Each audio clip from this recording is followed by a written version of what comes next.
ہمارے ملک کی عدالتوں میں ہر سال 7,000 کیسز جمع ہوتے ہیں۔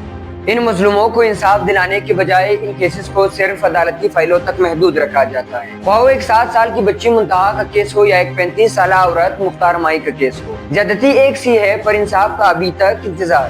پاکستان میں بچوں کے خلاف جنسی جرائم سے متعلق دل دہلا دینے والے اعداد و شمار منظر یہاں پر صرف ایک سال کے دوران ملک بھر میں 17,000 قلعہ کے اسلامک ایجوکیشن سینٹر کے واش روم سے 10 سالہ بچی کی نعش ملی ہے۔ 6ٹھی کلاس کی طالبہ اپنی بہن کے ساتھ ٹیوشن پڑھنے اس بچی کے گلے میں باقاعدہ طور پہ نشان موجود تھے، اور جب یہ نشان ڈاکٹرز نے دیکھے تو انہوں نے فوری طور پہ پولیس کو بتایا، اور جب پولیس کے مطابق یہ قتل کیس ہے۔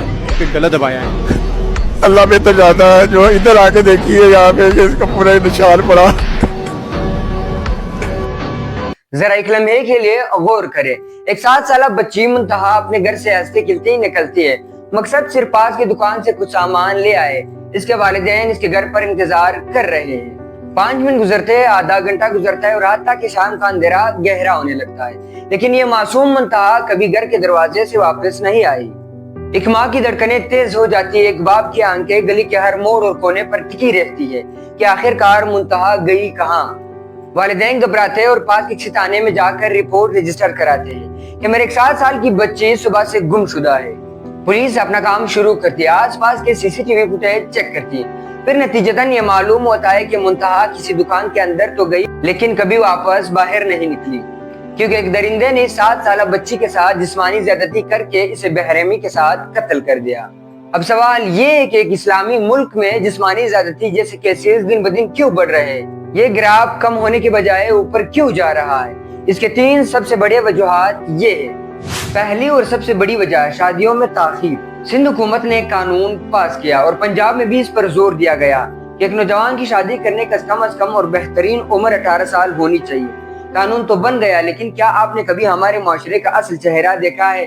حالیہ ڈیموگرافک رپورٹس اور سرویز یہ بتاتی ہے کہ ہمارے ہاں لاکھوں کی تعداد میں نوجوان 35 سے 40 سال کی عمر میں غیر شادی شدہ ہیں۔ جہیز کی لعنت نے اور شادی کے لاکھوں غیر ضروری اخراجات نے شادی کو ایک پہاڑ بنا دیا ہے۔ اب ذرا سوچیے، جب فطری اور جسمانی تقاضوں کو ایک نوجوان 40 سال تک اپنے اندر ہی اندر دبا کر رکھ دیتا ہے تو کیا معاشرے میں اس طرح درندگی دیکھنے کو نہیں ملے گی؟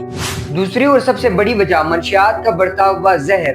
کیا آپ کو معلوم ہے کہ اس وقت پاکستان میں کتنے لوگ منشیات کا عادی ہو چکے ہیں؟ اقوام متحدہ کی ایک رپورٹ کے مطابق پاکستان میں اس وقت 80 لاکھ سے زائد لوگ منشیات کے عادی ہو چکے ہیں۔ کیا آپ یہ جانتے ہیں کہ ایک آئس کا نشہ انسانی دماغ کے ساتھ کیا کرتا ہے؟ ایک آئس کا نشہ انسانی دماغ کو مکمل طور پر آؤٹ آف کنٹرول کر دیتا ہے۔ اس کے سوچنے، سمجھنے اور رحم کرنے کی صلاحیت بالکل ختم ہو جاتے ہیں، اور جب کسی شخص کا اپنا ہی دماغ اپنے کنٹرول میں نہیں رہتا، وہ شخص سامنے والے انسان پر کیا ہی رحم کرے گا۔ تیسری اور سب سے بڑی وجہ کاغذوں تک محدود سزائیں۔ ہمارے معاشرے میں یہ درندے اتنے بے خوفی کے ساتھ ایک معصوم بچی کی زندگی کیسے تباہ کر سکتے ہیں؟ یہ کسی قانون یا سزا سے کیوں نہیں ڈرتے؟ پاکستان پینل کوڈ کے سیکشن 376 کے مطابق ان درندوں کو سزائے موت یا عمر بھر کی قید کی سزا دی جاتی ہے۔ اب سوال یہ ہے، اگر واقعی میں ان درندوں کو سزائے موت یا عمر بھر کی قید کی سزا دی جاتی ہے تو یہ درندے یہ ظلم کرتے ہوئے کبھی ڈرتے کیوں نہیں ہیں؟ کیونکہ یہ درندے جانتے ہیں کہ ہمارے ملک میں کنوکشن ریٹ یعنی مجرموں کو واقعی سزا ملنے کی شرح 3% سے بھی کم ہے۔ ہر 100 میں سے 97 مجرموں کو سزا نہیں ملتی، کیونکہ کمزور تفتیش اور پیسوں کا زور مجرم کو بے قصور ٹھہرا دیتا ہے۔ اب آپ میں سے بہت سے لوگ یہ سوچ رہے ہوں گے کہ آخرکار ان تمام تر مسائل کا کوئی حل ہے یا نہیں۔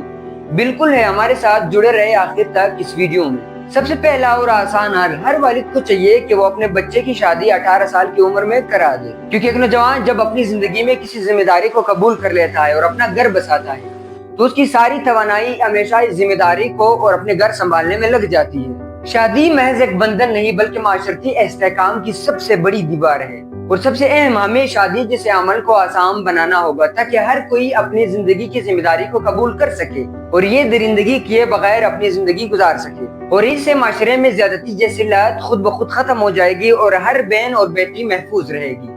دوسرا پر سب سے بڑا حل نشے کا خاتمہ۔ ہماری سرکار گلیوں میں پڑے نشیوں کو تو پکڑ لیتی ہے لیکن اصل مجرم بغیر خوف کی زندگی گزار رہا ہے۔ ہماری سرکار کو چاہیے کہ وہ منشیات کے خلاف سخت کارروائی کرے تاکہ ایک عام انسان نشے کی حالت میں درندہ نہ بن جائے۔ اس سے ہوگا یہ کہ نشے جیسی لت اور جسمانی زیادتی جیسی درندگی خود بخود ختم ہو جائے گی۔ تیسرا اور سب سے بہترین حل، قانون میں ان درندوں کے لیے جو سزا لکھی گئی ہے ان کو قانونی صفوں تک محدود نہ رکھا جائے، بلکہ ان درندوں کو سخت سے سخت سزا دی جائے، جیسے کہ سزائے موت یا عمر قید کی سزا، تاکہ کل کو کوئی اور اس جرم کے بارے میں سوچے تک نہیں۔ ان مجرموں کو عمر قید کی سزا یا سزائے موت دی جائے تاکہ کل کو وہ کسی اور منتہا یا مختار مائی کی زندگی کو تباہ نہ کر سکے۔ ہر مسئلے مسائل کا کوئی حل ضرور ہوتا ہے۔ اگر آپ کی زندگی میں بھی کوئی ایسا مسئلہ چل رہا ہے تو ہمارے ساتھ کمنٹ سیکشن میں مینشن کریں تاکہ ہم سبھی مل کر کے اسے حل کر سکیں، اور ہمارے ساتھ جڑے رہے اور نیکسٹ ویڈیو کی